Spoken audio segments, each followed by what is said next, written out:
Wazzup mga boss, kumusta kayong lahat? Ngayon naman, araw na to ay tuturo ko sa inyo kung paano magpalit ng shock absorber ng multicab natin. So may kaibahan to sa disc brake type at sa ito drum type to.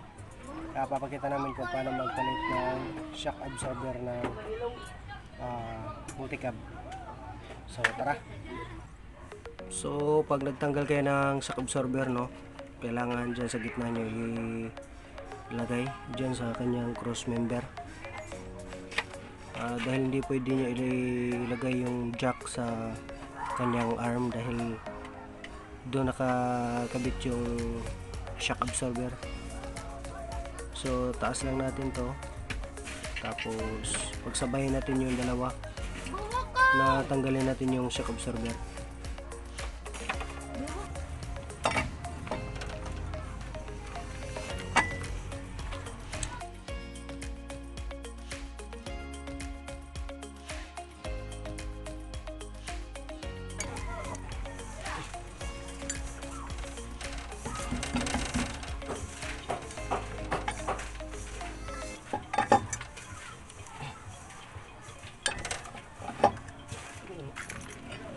Kabila naman.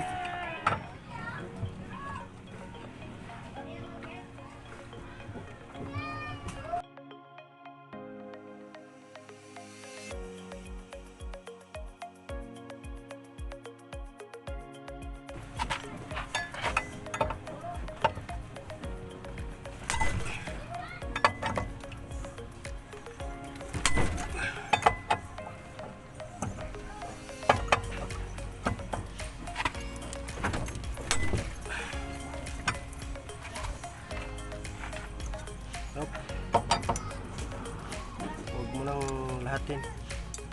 Hop. Hop. Okay.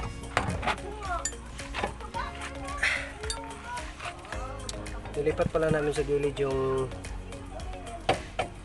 jack mga boss dahil hindi niya kaya yung bigat ng multicab dahil maliit lang yung jack ng may-ari.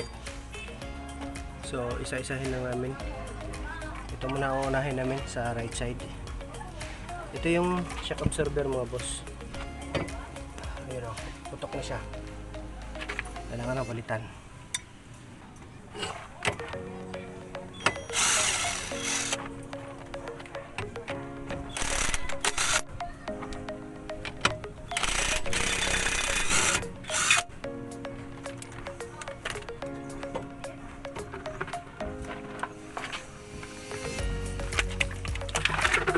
Kailangan natin tanggalin mga boss. At yung sa baba, kailangan yung kalsuhan pag nagtanggal kayo nito dahil delikado.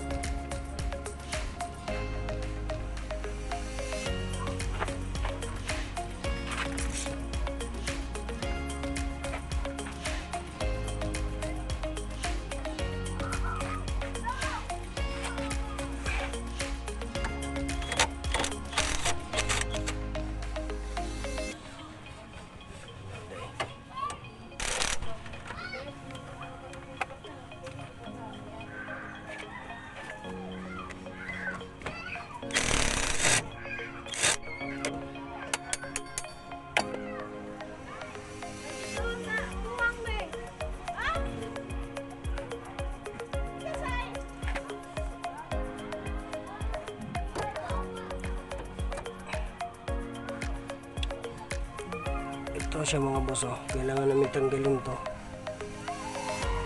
para mahugot na namin yung spring. Ito.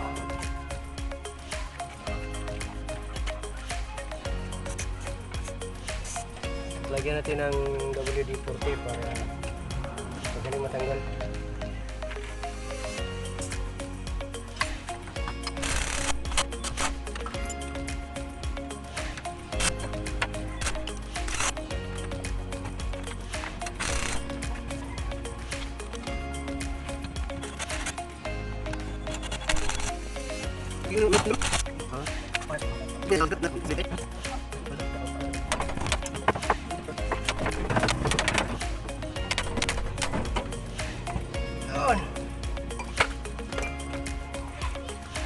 down.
Ayaw pumasok mga boss.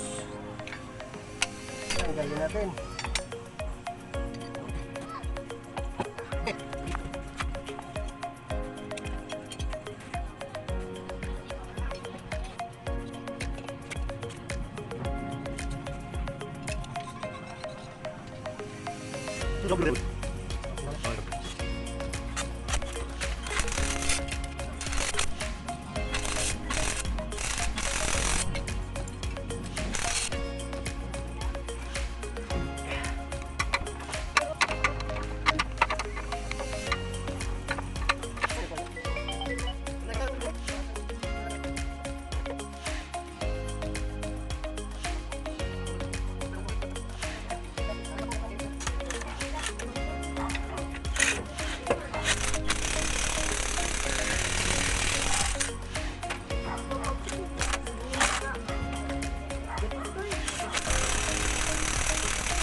Allergic na sa kamera.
ikabit na namin yung mga bolt at nut mga boss para maikabit na namin yung shock absorber.